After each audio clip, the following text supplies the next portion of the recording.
Assalamualaikum warahmatullahi wabarakatuh. Selamat pagi anak-anak. Sobahul khair.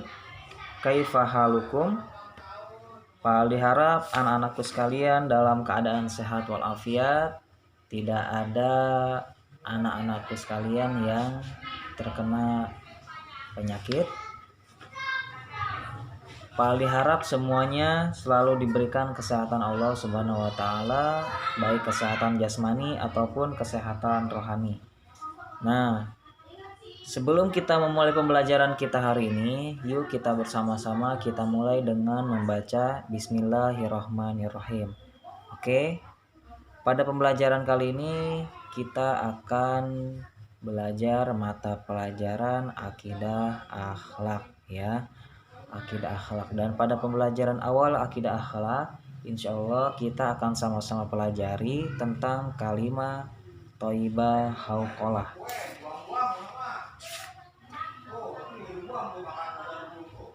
Sebagai manusia, kita tentu ya pernah berbuat kebaikan, juga pernah berbuat kesalahan. Setiap amal yang kita lakukan pada hakikatnya merupakan kehendak Allah. Oleh karena itu, patutlah bagi kita memohon kepada Allah agar senantiasa diberikan pertolongan untuk selalu berbuat amal kebaikan dan memohon supaya dijauhkan dari segala bentuk kemaksiatan kepada Allah. Nah anak-anak, apakah kamu pernah merasakan kesulitan dalam hidup? Ya contohnya seperti kita sakit, itu kita sedang mendapatkan kesulitan atau musibah. Di saat kita menghadapi banjir, itu juga sama, kesulitan atau musibah. Dan juga pada masa-masa seperti ini, pada masa pandemi yaitu corona virus, itu adalah sebuah kesulitan dan juga sebuah musibah. Juga kita terkadang menghadapi kesulitan misalnya dalam belajar ya. Apa yang kamu katakan ketika kamu mendapatkan kesulitan dalam belajar? Apakah kamu marah-marah atau langsung menyerah? Nah, sebagai seorang muslim, ketika mendapatkan sebuah kesulitan, kita diperintahkan untuk membaca la haula wala quwata illa billahil aliyyil azim. Kenapa kita harus mengucapkan kalimat la haula wala quwata illa billahil aliyil azim ketika sulit? Karena hal itu menunjukkan jika manusia merupakan makhluk yang sangat lemah tanpa adanya kuasa dari Allah. Karena apa? Tidak ada daya dan kekuatan yang mampu kita lakukan dalam sesuatu apapun. Oleh karena itu, cukuplah bagi kita Allah sebagai tempat kita bersandar dan meminta pertolongan. Oke, mungkin anak-anakku sekalian bisa melihat ke layar kalimat thayyibah hauqalah. Bacaannya seperti pada layar di depan ya. La haula wala quwata illa billahil aliyyil azim. Yang artinya tidak ada daya dan upaya kecuali milik Allah yang maha tinggi lagi maha agung.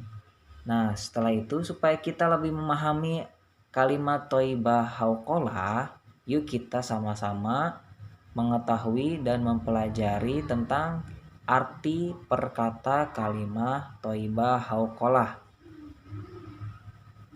Nah, diperhatikan pada kalimat hauqalah, kata pertama yang ada pada kalimat hauqalah adalah kata la haula, yang artinya tidak ada daya. Kemudian kata yang kedua pada kalimat hauqalah wala quwata, yaitu artinya dan tidak ada upaya. Kemudian illa billahi, artinya kecuali milik Allah. Al-aliyyi artinya maha tinggi.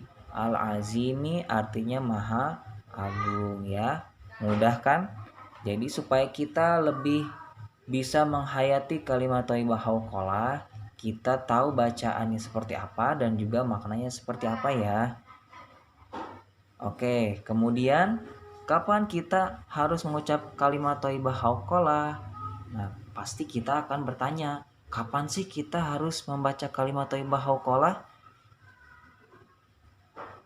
Nah, kalimat thayyibah hauqalah diucapkan ketika satu, menghadapi kesulitan. Contohnya seperti kita nih, kesulitan dalam belajar dan kesulitan dalam menghafal.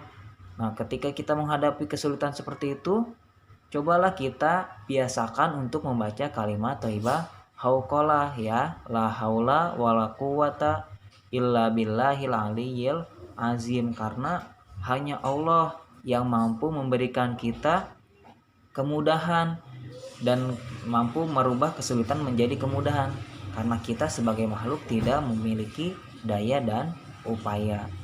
Nah, kemudian selanjutnya, kapan kalimat thayyibah hauqalah diucapkan?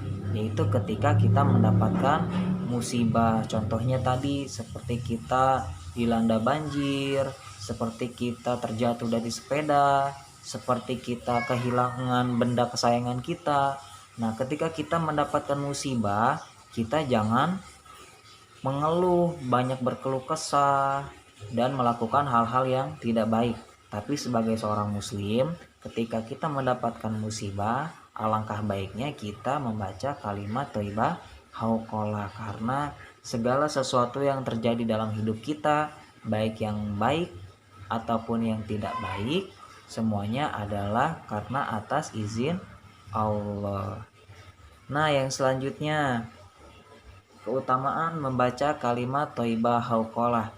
Jadi kalimat thayyibah hauqalah itu memiliki keutamaan. Beberapa di antaranya, yang pertama termasuk amalan yang kekal lagi soleh. Jadi amalan ini tidak akan pernah hilang selamanya. Dan juga amalan ini, kalimat thayyibah hauqalah ini adalah amalan yang soleh atau amalan yang baik. Yang kedua, salah satu harta simpanan di surga. Kenapa kok salah satu harta simpanan di surga? Karena setiap kita membaca kalimat thayyibah hauqalah, maka kita akan mendapatkan pahala atau keberkahan atau kebaikan dari Allah. Itu menjadi sambungan atau tabungan kita di surga. Yang ketiga, sama merupakan tanaman di surga. Yang keempat, termasuk salah satu pintu surga. Nah, jadi nanti kalimat thayyibah hauqalah menjadi salah satu penyebab atau salah satu kita dapat memasuki pintu surga. Dan yang kelima, yang terakhir, merupakan ucapan orang yang berserah diri kepada Allah. Jadi ketika kita menghadapi kesulitan tadi, ketika kita mendapatkan musibah tadi, sebagai hamba, sebagai seorang muslim yang baik, yang selalu berserah diri kepada Allah, maka diharuskan untuk mengucapkan kalimat thayyibah hauqalah. Mungkin cukup sekian materi akidah akhlak pada hari ini. Semoga anak-anakku sekalian dapat mengamalkan, dapat melaksanakan kalimat thayyibah hauqalah kapanpun, dimanapun, dan dalam keadaan apapun, baik itu ketika mendapatkan musibah, mendapatkan kesulitan, dan dalam keadaan apapun. Ya, jangan lupa diamalkan ya kalimat thayyibah hauqalahnya. Cukup sekian, kita tutup pembelajaran kita hari ini dengan membaca Alhamdulillahirabbil alamin. Semoga apa yang kita pelajari hari ini dapat bermanfaat bagi hidup kita, baik sekarang sampai kita tua nanti ya. Kurang lebihnya mohon maaf. Wabillahi taufiq wal hidayah. Assalamualaikum warahmatullahi wabarakatuh.